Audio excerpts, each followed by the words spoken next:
Hello guys, പുതിയൊരു വീഡിയോയിലേക്ക് ഏവർക്കും സ്വാഗതം. നമ്മൾ തമാശ എന്ന രീതിയിൽ നമ്മൾ എടുക്കുന്ന പല കാര്യങ്ങളും, അതായത് നമ്മൾ മറ്റുള്ളവരോട് ഇതൊക്കെ തമാശയാണ് എന്നുള്ള രീതിയിൽ നമ്മൾ വളരെ ആധികാരികമായിട്ട് മറ്റുള്ളവർ കാണിച്ചൊരു പൊട്ടത്തരം എന്നൊക്കെ പറഞ്ഞിട്ട് അവരെ നമ്മൾ ക്രൂശിക്കുന്ന രീതിയിലുള്ളൊരു കാര്യം നമുക്കൊരു പക്ഷേ തമാശയായിരിക്കാം. പക്ഷെ അത് പലപ്പോഴും അവർ പറയുന്നത് കറക്റ്റായിരിക്കാം, അവർ പറയുന്നതായിരിക്കും ആധികാരികമായ കാര്യം, നമ്മൾ ചെയ്യണതായിരിക്കും ചിലപ്പോൾ പൊട്ടത്തരം, വിട്ടിത്തരം, നമ്മുടെ വിവരമില്ലായ്മയായിരിക്കും അത്. പക്ഷെ അപ്പോഴും നമ്മൾ മറ്റുള്ളവരെ കളിയാക്കുന്ന രീതിയിലൊക്കെ പലപ്പോഴും പെരുമാറലുണ്ട് അല്ലേ. ഞാനിത് പറയാൻ കാരണം ദയ അച്ചു രേണുസുധീനെ കുറിച്ച് പറഞ്ഞിട്ടുള്ള വളരെ ക്രൂരമായ ഒരു തമാശയെക്കുറിച്ചാണ്.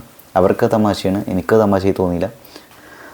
അത്യാവശ്യം തലയിൽ ആൾതാമസമുള്ള ആളുകൾക്ക് ആർക്കും അത് മനസാക്ഷിയിലായിരിക്കും അത് തമാശയായി തോന്നാൻ സാധ്യതയില്ല എന്ന് തന്നെയാണ് എൻ്റെ ഒരു വിശ്വാസം. ഇനി നമ്മുടെ കാര്യത്തേക്ക് വരാം.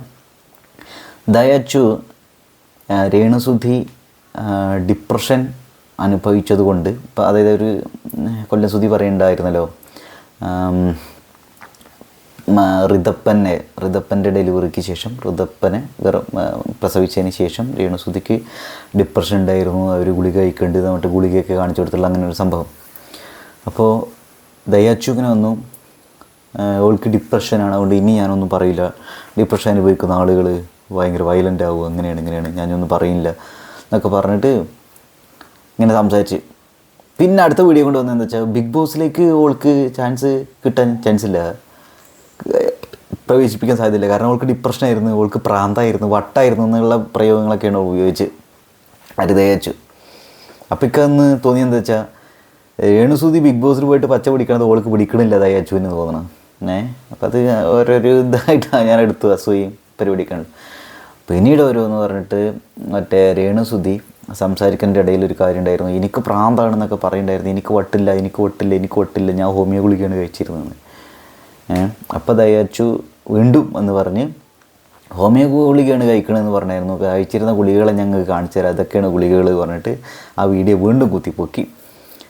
എന്നിട്ട് പറഞ്ഞു 95% ആളുകൾക്കും പോസ്റ്റ്മോർട്ടം ഇങ്ങനെ പ്രസവവുമായി ബന്ധപ്പെട്ടുള്ള പ്രസവം കഴിഞ്ഞിട്ടുള്ള ഇങ്ങനെ സൈക്കോളജിക്കൽ ഇങ്ങനെ പ്രശ്നം ഉണ്ടാവും എന്ന് രേണുസുധി പറഞ്ഞപ്പോൾ മറ്റോള് പറഞ്ഞത് ദയാച്ചു പറഞ്ഞത് അങ്ങനെയൊന്നുമില്ല, അവളുടെ ദയാച്ചുവിൻ്റെ അമ്മമ്മ 4 പെൺമക്കളെ വളർത്തിയതാണ്, മൊത്തം 5 പ്രസവിച്ചിട്ടുണ്ട് എന്തോ, അവർക്കൊരു പ്രശ്നമില്ലായിരുന്നു, ബുദ്ധിമുട്ടൊന്നും ഇല്ലായിരുന്നു എന്നൊക്കെ പറഞ്ഞു. അപ്പോൾ ക്ലിനിക്കൽ സൈക്കോളജിസ്റ്റ് ആയിട്ടുള്ള എന്താ ഒരു പേരെന്താണ്, ഡോക്ടർ ഗായത്രി, നിങ്ങൾ മറ്റേ ശാരികല്ലേ, ആങ്കർ ശാരിക, ഹോട്ട് സീറ്റിൽ രേണുസുധീനെ ഇൻ്റർവ്യൂ ചെയ്ത ശാരികേനെ ഹോട്ട് സീറ്റിൽ ഇരുത്തിക്കൊണ്ടൊരു ഇൻ്റർവ്യൂ ചെയ്തില്ലേ, അവരാണ് ഡോക്ടർ ഗായത്രി. അപ്പോൾ അവർ ഈ വീഡിയോനെ, അതായത് ദയാച്ചു രേണുസുധീനെ കുറിച്ച് പറയുന്നത്, രേണുസുധിയുടെ ഒരു ക്ലിനിക്കൽ കണ്ടീഷൻ, സൈക്കോളജിക്കൽ കണ്ടീഷൻ പറയുന്നതും, അതുപോലെ ദയാച്ചു അതിനെ ട്രോളുന്നതായിട്ടും റെസ്പോണ്ട് ചെയ്യുന്നതായിട്ടുള്ള ഒരു ഇതിനെ കുറിച്ച് അവർ പറയുന്നുണ്ടായിരുന്നു. അപ്പോൾ ആ വീഡിയോ ഞാൻ ഇപ്പോൾ കണ്ടുള്ളൂ. അപ്പോൾ ഒരു സംഗതി അവർ പറയുന്നത് പോസ്റ്റ്മോർട്ടം ഡിപ്രഷൻ 90-95% സ്ത്രീകളിലും ഉണ്ടായിരിക്കും. അതിനുള്ളൊരു എക്സാമ്പിളാണ് മറ്റേ ഇവർ ആത്മഹത്യ ചെയ്തവരില്ലേ, മറ്റേ ഏതാ ശ്രീകണ്ഠൻ നായരായിട്ടുള്ള മറ്റേ ഷോയിലൊക്കെ വന്നിരുന്നല്ലോ, സ്വന്തം കൊച്ചിനെ കൊന്നു എന്നൊക്കെ പറഞ്ഞിട്ട് പിന്നീടല്ലേ നമ്മൾ പോസ്റ്റ്മോർട്ടം ഡിപ്രഷനെ കുറിച്ചൊക്കെ കേരളീയർ ചർച്ച ചെയ്തു തുടങ്ങിയത്. എന്തായിരുന്നു ഒരു പേര്, അവരെയൊക്കെ പറയും 95% സ്ത്രീകളിൽ ഇത് കാണും എന്ന് പറഞ്ഞിരുന്നു. പിന്നെ ഈ സൈക്കോളജി പ്രാന്ത് വട്ട് എന്ന് പറയുന്ന സംഗതി ഒരു മെഡിക്കൽ വേൾഡിലില്ല, അങ്ങനെ ഒരു ഡിറ്റക്ഷൻ, അങ്ങനെ ഒരു സംഗതി ഇല്ല എന്നും, അത് പലതരത്തിലുള്ള സൈക്കോളജിക്കലായിട്ടുള്ള ഡിസോർഡർ അല്ല കണ്ടീഷൻസ്, അങ്ങനെ condition OCD, obsessive compulsive disorder, അങ്ങനെ എന്താണ് അതിൻ്റെ പേര്. ചിലർ മുടി പിടിച്ച് വലിക്കും, ചിലവർക്ക് ഓവറായിട്ട് ഭക്ഷണം കഴിക്കണം, ചിലർ എന്തെങ്കിലും ഹോബി ഉണ്ടെങ്കിൽ അതന്നെ പിന്നെ വേറൊന്നും മൈൻഡിലുണ്ടായിരിക്കില്ല, ഓവറായിട്ട് സ്ട്രെസ് അനുഭവിക്കുന്ന ആളുകളുണ്ടായിരിക്കാം, രാത്രി ഉറക്കമില്ലാണ്ട് വരുന്ന ആളുകളുണ്ടായിരിക്കും, അങ്ങനെ പല രീതിയിലുള്ള ഇമോഷണൽ ഡാമേജ്, ഇപ്പോൾ ഫോർ എക്സാമ്പിൾ ഇമോഷണൽ ഡാമേജ് എന്നല്ല, ഇപ്പോൾ ട്രോമയൊക്കെ അനുഭവിക്കുന്ന ആളുകളൊക്കെ ഉണ്ടാവില്ലേ, ടോക്സിക് റിലേഷൻഷിപ്പുള്ള ആളുകൾ, അങ്ങനെ പലതരത്തിലുള്ള ആളുകൾ സൈക്കോളജിസ്റ്റിന് ഒക്കെ സൈക്കോട്രിസ്റ്റിനെ കാണുന്നുണ്ട്. അത് ദിവ്യ ജോണി മറ്റൊരു പേര് കേട്ടോ, പോസ്റ്റ്മോർട്ടം ഡിപ്രഷൻ. ദിവ്യ ജോണി ഒരു പോസ്റ്റ്മോർട്ടം ഡിപ്രഷനിൽ സൈക്കോളജിസ്റ്റിന് ഹാൻഡിൽ ചെയ്യാൻ പറ്റാത്ത രീതിയിൽ സൈക്കാട്രിക് ലെവലിൽ സൈക്കോസിസിൻ്റെ ലെവലിൽ കടന്നുപോയ ഒരാളാണെന്നൊക്കെ അവരിങ്ങനെ ഒരു കേസ് സ്റ്റഡി ആയിട്ട് അവരിങ്ങനെ പറയുന്നുണ്ടായിരുന്നു. അപ്പോൾ ഞാൻ എൻ്റെ ഒരു ഇതിൽ എനിക്ക് തോന്നുന്ന ഒരു കാര്യം പറയട്ടെ, എൻ്റെ ഫ്രണ്ടിന് സൈക്കോളജി ഇങ്ങനെ ഒരു വിഷയം ഉണ്ടായിരുന്ന സമയത്ത് അവർ സൈക്കോളജിസ്റ്റിനായി പോയി കണ്ടു, പിന്നെ ഒരു സൈക്കാട്രിസ്റ്റിനെ കാണുന്നൊരു ലെവലിലേക്ക് എത്തിയായിരുന്നു. വെച്ചാൽ അവർ ഒരു ലെവലിൽ തന്നെ ചിരിക്കുക, കരയുക, അങ്ങനെ ഒരു ലെവലിൽ എത്തിയായിരുന്നു. രേണുസുധിക്ക് അങ്ങനെയാണ് നല്ലവട്ടം ഞാൻ പറഞ്ഞു വരുന്നത്. അപ്പോൾ ഇവിടെ സൈക്കോളജിസ്റ്റിനെ പോയി കാണുക എന്നുള്ള അവർ എന്ത് ചെയ്യുക, കൗൺസിൽ ചെയ്യുക, ആ ഒരു രീതിയിൽ സംഗതി. കൂടുതലും മരുന്നുകൾ തിരികെ സൈക്കാട്രിസ്റ്റിൻ്റെ അടുത്തേക്ക് പോകും. അതായത് ഇത് സംഗതി കയ്യിൽ നിന്ന് കുറച്ച് വിടും എന്നുള്ള ലെവലിൽ എത്തിക്കുന്ന സമയത്ത് സൈക്കാട്രിസ്റ്റിന് റെഫർ ചെയ്യുന്നതാണ് എൻ്റെ ഒരു ചുരുക്കം അറിവില്ല കേട്ടോ. എനിക്കറിയില്ല കേട്ടോ, ഞാൻ അങ്ങനെയാണ് കേട്ടിട്ടുള്ളത് അവരൊരു എക്സ്പീരിയൻസിന്. അപ്പോൾ ഇവിടുത്തെ ഒരു സംഗതി എന്താ വെച്ചിട്ടുണ്ടെങ്കിൽ സൈക്കോളജിസ്റ്റിനെ പോയി കാണുക, സൈക്കാട്രിസ്റ്റിനെ പോയി കാണുക എന്നൊക്കെ പറയുന്നത് ഇന്നത്തെ കാലഘട്ടത്തിൽ ഇതൊക്കെ ഒരു നോർമലൈസ് ചെയ്യപ്പെടേണ്ട ഒരു സംഗതിയാണ്. കാരണം മെൻ്റൽ ഹെൽത്ത്, ഇമോഷണൽ ഹെൽത്ത് എന്നൊക്കെ പറയുന്നത് വളരെ ഇമ്പോർട്ടൻ്റ് ആണ്. അപ്പോൾ അതിന് തെറാപ്പിക്ക് വേണ്ടിയിട്ട് നമ്മളൊരു സൈക്കോളജിസ്റ്റിനെ കാണുക, അല്ലെങ്കിൽ സൈക്കാട്രിക് മെഡിസിൻസ് കഴിക്കുക എന്നൊക്കെ പറയുന്നത് ഇത് വലിയ അപരാധമായിട്ട്, അവർക്ക് പ്രാന്താണെന്ന് പറഞ്ഞിട്ട് വളരെ നെഗറ്റീവായിട്ട് താറടിച്ച് കാണിക്കേണ്ട, അല്ലെങ്കിൽ കുറ്റപ്പെടുത്തേണ്ട, ട്രോൾ ചെയ്യേണ്ട, തമാശ രീതിയിൽ മറ്റുള്ളവരുടെ മുന്നിൽ നമ്മളിപ്പോൾ ബോഡി ഷെയിം ചെയ്യില്ല, അതുപോലെയുള്ള ഒരു സംഗതിയാണ്. ഒന്ന് ഇവർ എത്ര നേച്ചുറലായിട്ട് സ്വാഭാവികമായ രീതിയിൽ എന്ത് തമാശയായിട്ട് ഇവർ ഈ സാധനം പറയുന്നത്, എന്ത് ക്രൂരമായ മനസ്സാണെന്നാണ്. ശരിക്കും ഇതിലൊക്കെ കേസ് എടുക്കണം. ഒരാൾക്ക് സൈക്കോളജിക്കൽ ഒരു ഇതുണ്ട്, അവരൊരു മരുന്ന് കഴിക്കണം എന്നുള്ളത് കൊണ്ട് അതിനെത്ര ക്രൂരമായിട്ടൊക്കെ ഇവർ ഇങ്ങനെയൊക്കെ ഇതിനെ കാണണമെങ്കിൽ എന്ത് മനസാക്ഷി മനുഷ്യപ്പറ്റി പറഞ്ഞ സാധനമല്ലേ. ഇനിയിപ്പോൾ ചില ആളുകളുണ്ട് അവരുടെ ഒരു വിവരക്കേടും ഇതിനെക്കുറിച്ച് അറിവില്ലായ്മ കൊണ്ട് പറയുന്ന ആളുകൾ, അങ്ങനെയുള്ള ആളുകളോട് നമുക്ക് പൊറുക്കാം. എനിക്കിത് കാണും. പിന്നെ പലരും ഇതിൻ്റെ ഒരു വീഡിയോ ചെയ്തിട്ടുള്ളൊരു സംഗതി കാണണം. രേണുസുതി വിളിച്ചു കൂവുന്നു, എനിക്ക് വട്ടില്ല എന്നാണ്. ഇങ്ങനെയൊക്കെയാണ് ക്യാപ്ഷൻ, തമ്പനയിൽ, അതിലെ കണ്ടൻറ്റൊക്കെ. അവരിങ്ങനെ പറയും രേണുസുതി അയ്യോ പാവം വട്ടില്ല പറഞ്ഞിട്ട് വിളിച്ചു കൂവുന്നു എന്നൊക്കെ. എത്ര ക്രൂരമാണ് ഈ ഒരു ആറ്റിറ്റ്യൂഡ് എന്ന് ആലോചിച്ചു. നിങ്ങൾ മമ്മൂട്ടിയുടെ ഒരു സിനിമ എന്തായിരുന്നു, സിനിമയിൽ എന്തായിരുന്നു പറയുന്നത്, മമ്മൂട്ടിക്ക് എല്ലാവരും പ്രാന്താണെന്ന് പറഞ്ഞിട്ട് ഏറ്റവും അവസാനം പ്രാന്തനാവൂലേ, അങ്ങനെ ഒരു സംഗതി ഇല്ലേ. ഇത് ഒരു തരം ബുള്ളിയിങ് ആണ്. ഇത് വളരെ ക്രൂരമായ ഒരു സംഗതിയാണിത്. ഒരാളുടെ മെൻ്റൽ ഹെൽത്തിനെ വല്ലാണ്ട് അപമാനിക്കുകയും അതിനെ ഇങ്ങനെ വളരെ ഫാൾസ് അലിഗേഷൻസ് ഇങ്ങനെയുള്ള അലിഗേഷൻസ് സ്പ്രെഡ് ചെയ്യുകയും അയാളുടെ ഒരു സമാധാനം നഷ്ടപ്പെടുത്തുക, ടോർച്ചർ ചെയ്യുക എന്ന് പറയുന്ന സംഗതി ഉണ്ടല്ലോ. ഇതെന്താ കാര്യം എന്ന് വെച്ചാൽ അത്യാവശ്യം ജീവിതാനുഭവങ്ങളുള്ള ഒരാൾ ഇങ്ങനെ ചെയ്യുമെന്ന് എനിക്ക് തോന്നുന്നില്ല. അറിഞ്ഞുകൊണ്ട്, ചിലപ്പോൾ അറിയാണ്ടൊക്കെ ചെയ്യണ്ടാവും, അറിഞ്ഞുകൊണ്ട് ചെയ്തു തോന്നില്ല. വട്ടില്ല പറഞ്ഞിട്ട് വിളിച്ചു കൂവുന്നു എന്നൊക്കെ പറഞ്ഞിട്ട് ആർത്തട്ടഹസിക്കുക, അതിനെ ട്രോളുക. അവരിപ്പോൾ അങ്ങനെ സൈക്കോളജിക്കലി അങ്ങനെ പ്രശ്നം അനുഭവിക്കുന്ന ഒരാളാണ് വിചാരിക്കുക. അത് അവർ ട്രീറ്റ്മെൻറ്റ് ഒക്കെ ഉണ്ടെങ്കിൽ അവരോടൊരു എമ്പതി അല്ലേ നമ്മൾ കാണിക്കേണ്ടത്, അല്ലേ? അങ്ങനെയല്ലേ കാണിക്കേണ്ടത്. ഈ നാറികൾക്ക് എന്താ അത് മനസ്സിലാവാത്തത്? അതാണ് മനസ്സിലാവാത്തത്. ഇങ്ങനെ ട്രോളുന്ന ആളുകളുടെ, ഞാൻ അവരുടെ കാര്യം എടുക്കുന്നത്, നിങ്ങൾ റിയാക്ഷൻ വീഡിയോസൊക്കെ ചെയ്യുന്ന ആളുകളുടെ, ഇവർക്കതിൻ്റെ ഭീകരത പ്രശ്നങ്ങൾ അറിയാത്തതുകൊണ്ടായിരിക്കും.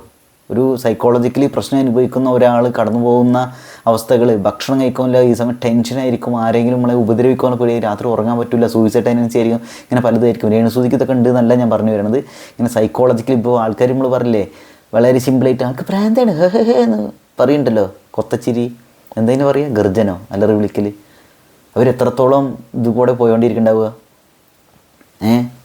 അപ്പോൾ ഇതിനൊക്കെ ആയിരിക്കും ഇങ്ങനെയുള്ള സംഗതികൾ ആൾ ആത്മഹത്യ ചെയ്യാണ്ടിരിക്കാൻ വേണ്ടിയിട്ടും, എന്താ പറയുക, ഈ ടെൻഷനും പേടിയൊക്കെ മാറാൻ വേണ്ടിയിട്ടും, ഒന്ന് സമാധാനത്തോടെ കുറച്ച് നേരം ഇരിക്കാൻ വേണ്ടിയിട്ട്, ഉറങ്ങാനും ഒക്കെ വേണ്ടിയിട്ടായിരിക്കും ഇങ്ങനെയുള്ള മരുന്നുകളൊക്കെ കഴിക്കുന്നത്. പിന്നെ അവർ ഹോമിയോ മരുന്ന് കഴിക്കണ്ടോ മറ്റേത് കഴിക്കണ്ടോ അത് നമുക്കറിയില്ല, എന്താ അവസ്ഥ അറിയില്ല. അന്ന് ചിലപ്പോൾ ഏതെങ്കിലും സൈക്കോളജിസ്റ്റ് കൊടുത്തിട്ടുള്ള ഒരു മരുന്നായിരിക്കും അത്.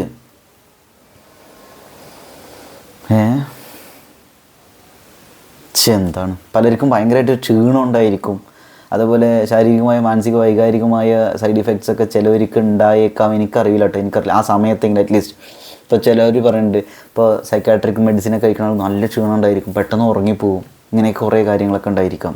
കാരണം അവരൊരു ട്രീറ്റ്മെൻറ്റിലല്ലേ പോയിക്കൊണ്ടിരുന്നായിരുന്നു. ആ സമയത്തുണ്ടായിരുന്ന പല കാര്യങ്ങളും കറക്റ്റ് ലോജിക്ക് വെച്ചിട്ട് പിന്നീട് അവർക്ക് പ്രസൻറ്റ് ചെയ്യാൻ പറ്റണം എന്നുണ്ട് എന്ന് പ്രസൻറ്റ് ചെയ്യാൻ പറ്റണം നമുക്ക് ഉറപ്പ് പിടിക്കാൻ പറ്റുമോ? അവർ ഹോമിയോ മരുന്നിൻ്റെ കാര്യത്തിൽ എനിക്ക് ക്ലാരിഫിക്കേഷൻ ഇല്ല കേട്ടോ, എനിക്കറിയില്ല കാര്യങ്ങൾ. പക്ഷേ ഇതിനെങ്ങനെ പുച്ഛിക്കും പരിഹസിക്കുകയും ചെയ്യുന്നതിൻ്റെ കാര്യം എനിക്ക് മനസ്സിലാവില്ല. അവർക്ക് വട്ടാണ് എന്നൊക്കെ പറഞ്ഞിട്ട്, വട്ടല്ല എന്ന് അവർ വിളിച്ചു കൂവുന്നു എന്നൊക്കെ. എന്ത് നാറികളാണ്, ഏത് ലോകത്താണ് ജീവിക്കണത്? മനുഷ്യന്മാർക്കൊരു മിനിമം സഹാനുഭൂതി ഒന്നുമില്ലേ? ഇവരും സ്ത്രീകളല്ലേ, അതാ പറയുന്നത്. സ്ത്രീകൾക്ക് പാര സ്ത്രീകൾ തന്നെ തോന്നുന്നു കേട്ടോ. എൻ്റെ പോയിൻ്റ് ഇത്രയേ ഉള്ളൂ കേട്ടോ. രേണുസുതി പറയുന്ന കാര്യങ്ങൾ മുഴുവൻ സപ്പോർട്ട് ചെയ്യണമെന്നല്ല പോയിൻ്റ്. എൻ്റെ പോയിൻ്റ് ഇത്രയേ ഉള്ളൂ. തീരെ എമ്പതി ഇല്ലാത്ത രീതിയിൽ ഒരാളുടെ ഒരു മാനസികമായ, വൈകാരികമായ ഒരു, എന്താ പറയുക, അങ്ങനെ ഒരു വളരെ ബുദ്ധിമുട്ടുള്ള ഒരു അവസ്ഥയെ പോലും ട്രോളുന്ന, കളിയാക്കുന്ന ആളുകളെ മനുഷ്യരാണെന്ന് എനിക്ക്, മനസാക്ഷിയുള്ളവരാണെന്ന് എനിക്ക് അംഗീകരിക്കാൻ സാധിക്കില്ല. അഥവാ അങ്ങനെ അംഗീകരിക്കുകയാണെങ്കിലുള്ള പ്രശ്നം ഇതെന്താ വെച്ചാൽ, എനിക്കത് എനിക്കത് തമാശയായി തോന്നൂല. അത് ലൈഫിൽ ഡിപ്രഷനിലൂടെയും സൈക്കോളജിക്കലായ ഡിസ്ട്രെസ്സിലൂടെയും അല്ലെങ്കിൽ നമുക്കൊരു തേപ്പ് കിട്ടിയിട്ടൊക്കെയുള്ള ആ ഇമോഷണലായിട്ടുള്ള ആ സമയത്തുള്ള ഡാമേജ് ഉണ്ടാവില്ലേ, രാത്രി ഉറങ്ങാൻ പറ്റാത്ത അവസ്ഥയും സൂയിസൈഡ് ടെൻഡൻസിയിലൂടെയൊക്കെ പോയിട്ടുള്ള ആളുകൾക്കും അങ്ങനെ അനുഭവങ്ങളുള്ള സുഹൃത്തുക്കളുള്ള ആളുകൾക്കും ഒക്കെ ഇത് മനസ്സിലാവും. വീട്ടിലാർക്കെങ്കിലും അങ്ങനെ ഒരു ഡിപ്രഷനിലൂടെയൊക്കെ പോയിട്ടുണ്ടെങ്കിൽ നമുക്കത് മനസ്സിലാവും എന്താ സംഗതി എന്നൊക്കെ. ഇത് അങ്ങനെയുള്ള ദയാച്ചു പറയേണ്ട അവരുടെ ഒരു കാമുകൻ അങ്ങനെയായിരുന്നു എന്നൊക്കെ. എന്നിട്ട് അന്ന് ഇവരെന്താ മനസ്സിലാക്കിയത്? അന്നെന്താ മനസ്സിലാക്കിയത് ഇവരിങ്ങനെയൊക്കെയാണ് മനസ്സിലാക്കിയത്? ഇത് കളിയാക്കേണ്ട ഒന്നാണ് ഈ ഒരു കണ്ടീഷൻ എന്നുള്ളതോ ആണോ? ഈ റിയാക്ഷൻ വീഡിയോസ് ചെയ്യുന്ന ആളുകളൊക്കെ പറയില്ലേ, ഭ്രാന്തില്ല പറഞ്ഞിട്ട് വിളിച്ച് കൂണു ശരിക്കും വട്ടാണ് ഭ്രാന്താണെന്നൊക്കെ പറയുന്നത്. എന്താ ഇതിൻ്റെ അവസ്ഥ? അവർക്ക് ഒരു സമയത്ത് അങ്ങനെ ഒരു എന്താ പറയുക സൈക്കോളജിക്കലായ ഒരു ഡിസ്ട്രെസ് ഉണ്ടായിരുന്നു വിചാരിക്കും. അത് മരുന്നൊക്കെ കഴിച്ചിട്ട് ഇപ്പം മാറിയൊന്ന് സാധാരണ രീതിയിലേക്ക് പോവുകയാണെങ്കിലോ? മറ്റോള് പറഞ്ഞത് യേശു പറഞ്ഞു ജീവിതത്തിൽ ഒരിക്കലും ഇത് മാറൂല എന്ന് പറഞ്ഞു. ഡോക്ടറാണല്ലോ, ഇതിനെക്കുറിച്ചൊക്കെ അറിവുള്ള ഒരാൾ, ഡോക്ടർ അല്ലെങ്കിൽ അതിന് മാത്രമുള്ള പഠനം നടത്തിയിട്ടൊക്കെയും പറയുന്നത്. ഒരു മിനിമം ആധികാരികത, മിനിമം ഒരു ഐഡിയ വേണ്ടേ നമ്മളൊരു കാര്യത്തെക്കുറിച്ച് സംസാരിക്കുന്ന സമയത്ത്? എന്തായാലും വളരെ ക്രൂരമായ തമാശകളാണ് ചുറ്റും നടന്നുകൊണ്ടിരിക്കുന്നത്.